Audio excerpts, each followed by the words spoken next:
नमस्कार, मैं हूं योगेश राणा और आइए बात करते हैं मुख्यमंत्री पुष्कर सिंह धामी के उपचुनाव को लेकर। क्योंकि चंपावत के विधायक कैलाश गहतोड़ी ने विधानसभा अध्यक्ष रितु खंडूरी को अपना विधायकी से इस्तीफा सौंप दिया है, जिसे मंजूर भी कर लिया गया है। इससे यह तो साफ हो गया है कि मुख्यमंत्री पुष्कर सिंह धामी चंपावत से उपचुनाव में जा रहे हैं। लेकिन सवाल यह है कि कांग्रेस क्या कर रही है।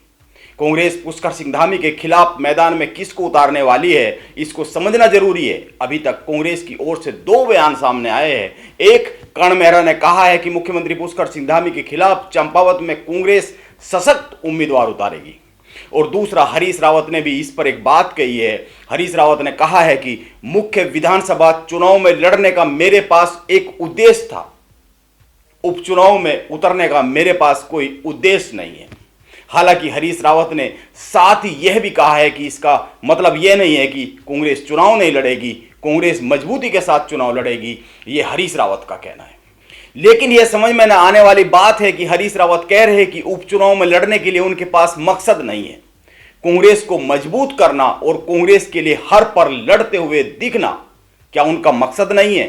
क्या हरीश रावत केवल अपने निजी मकसद के लिए चुनाव लड़ते हैं? मैं यह इसलिए कह रहा हूं क्योंकि उन्होंने हिंदुस्तान अखबार से बातचीत में कहा है कि विधानसभा चुनाव में उनके पास लड़ने का मकसद था, यानी वो विधानसभा चुनाव कांग्रेस के लिए नहीं, अपने लिए लड़े थे। और सवाल यह भी है कि हरीश रावत के पास उस समय क्या मकसद था और अब क्या मकसद नहीं है। सवाल यह है कि कांग्रेस का मकसद ही हरीश रावत का मकसद होना चाहिए, ऐसा मेरा मत है। वैसे मैंने चंपावत के उपचुनाव को लेकर कम्युनिटी पर एक सवाल किया है। मैंने कुछ विकल्प देते हुए सवाल यह किया है कि चंपावत सीट पर कांग्रेस की ओर से किसको चुनाव लड़ाना चाहिए। इस पर 1000 के आसपास लोगों की राय आई है, 1000 से ज्यादा लोगों की राय है और कमाल के विचार आए हैं, कमाल का मत आया है। लेकिन कांग्रेस से किसको टिकट मिलना चाहिए, जब यह सवाल मीडिया ने हरीश रावत से किया तो उन्होंने कहा कांग्रेस के टिकट पर पहला अधिकार हेमेश खरकवाल का है। उन्होंने हाल ही के विधानसभा चुनाव का उदाहरण दिया। उन्होंने कहा कि हाल ही का विधानसभा चुनाव उन्होंने ही लड़ा था। वैसे एक और बात है जिस पर गौर करने की जरूरत है। चंपावत से चुनाव के लिए भाजपा ने पूरी तैयारी कर ली है और कांग्रेस अभी भी अपने झगड़ों में ही उलझी लिपटी हुई है। यह बात मैं इसलिए कह रहा हूं क्योंकि हिंदुस्तान अखबार ने एक खबर छापी है जिसके अनुसार मुख्यमंत्री पुष्कर सिंह धामी ने खुद चंपावत भाजपा के पदाधिकारियों से फोन पर बात कर फीडबैक लिया है। लेकिन कांग्रेस के चंपावत जिले के पदाधिकारियों का कहना है कि अभी ना तो किसी का उनके पास फोन आया है और ना ही हाईकमान से कोई निर्देश आया है। यह बात ठीक है कि कैलाश गहतोड़ी का इस्तीफा आज ही हुआ है, लेकिन पिछले 4-5 दिन से तय था कि मुख्यमंत्री पुष्कर सिंह धामी चंपावत से चुनाव लड़ने वाले हैं। क्योंकि वो जब दिल्ली गए थे और वहां से जब वापस लौटे थे तो तुरंत ही कैलाश गहतोड़ी को देहरादून बुला लिया गया था और उसी दिन चंपावत जिला भाजपा ने एक प्रस्ताव उपचुनाव के संदर्भ में भाजपा के प्रदेश संगठन को भेज दिया था। और खुद कैलाश गहतोड़ी ने भी अपना एक प्रस्ताव भाजपा के प्रदेश संगठन को सौंप दिया था। इसलिए तस्वीर साफ थी। इसीलिए मैं कह रहा हूं कि भाजपा तैयारी में कांग्रेस से कई कदम आगे चल रही है।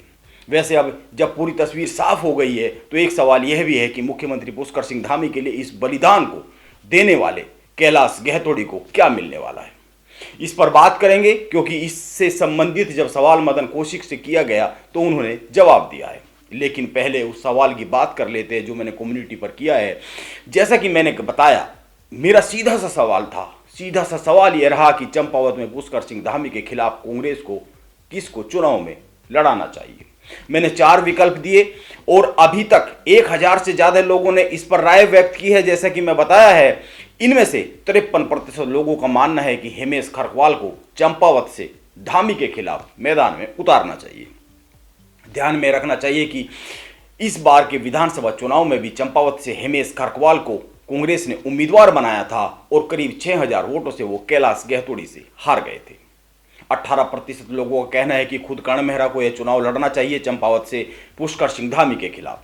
ध्यान में रखना चाहिए कि अभी कर्ण मेहरा विधायक नहीं है, वो रानीखेत से चुनाव हारे हैं। 21% लोगों का कहना है कि हरीश रावत को खुद चुनाव लड़ना चाहिए पुष्कर सिंह धामी के खिलाफ। हरीश रावत के चुनाव लड़ने से कांग्रेस के हर कार्यकर्ता में ऊर्जा का संचार होगा। लेकिन जब मीडिया से इस बारे में हरीश रावत से सवाल किया गया तो उन्होंने साफ साफ मना कर दिया। ध्यान में रखना चाहिए कि हरीश रावत लाल कुआं से चुनाव हारे हुए हैं और जो मैं चौथे विकल्प की बात कर रहा था, गणेश गोदियाल। गणेश गोदियाल की बात करें तो 9% लोगों का कहना है कि गणेश गोदियाल को चंपावत से चुनाव लड़ाना चाहिए। ध्यान में यह लाना चाहिए कि गणेश गोदियाल श्रीनगर से धन सिंह रावत से चुनाव हारे हुए, जिस कारण इस समय वो भी विधायक नहीं है। मैंने कांग्रेस की ओर से जिन लोगों को विकल्प के तौर पर पेश किया है, वो सब कांग्रेस में बड़े चेहरे हैं जिनकी मैं बात कर रहा हूं, और इनकी प्रतिभा से उत्तराखंड की विधानसभा वंचित है, क्योंकि इस समय इनमें से कोई भी विधायक नहीं है। इसीलिए उनके पास खुद के लिए और कांग्रेस के लिए बहुत कुछ दिखाने का यह एक मौका हो सकता है। यह एक बात है, इसीलिए इस पर बात जरूरी है। तो यह थी मेरी और लोगों की राय, लेकिन पता नहीं कांग्रेस किसको चंपावत से मुख्यमंत्री पुष्कर सिंह धामी के खिलाफ मैदान में उतारने वाली है। देखते हैं कांग्रेस इस पर कितनी जल्दी फैसला लेती है। वैसे जैसा कि मैंने अभी कहा कि कैलाश गैतोड़ी को विधायकी छोड़ने पर भाजपा क्या देगी, जब यह सवाल भाजपा के प्रदेश अध्यक्ष मदन कौशिक से किया गया तो उनका कहना था कि कैलाश गैतोड़ी को आगे क्या भूमिका होगी, इस पर संगठन में विचार शुरू हो गया है। यानी भाजपा में इस पर भी विचार शुरू हो गया है और कांग्रेस में उम्मीदवार कौन होगा, इस पर जल्द विचार शुरू होने वाला है, ऐसा माना जाना चाहिए। देखते हैं चंपावत उत्तराखंड की राजनीति में क्या इतिहास लिखने वाला है और वो उत्तराखंड की राजनीति को क्या दिशा देने वाला है। चंपावत की भूमिका बड़ी महत्वपूर्ण हो गई है। नमस्कार, आप बने रहे मेरे साथ।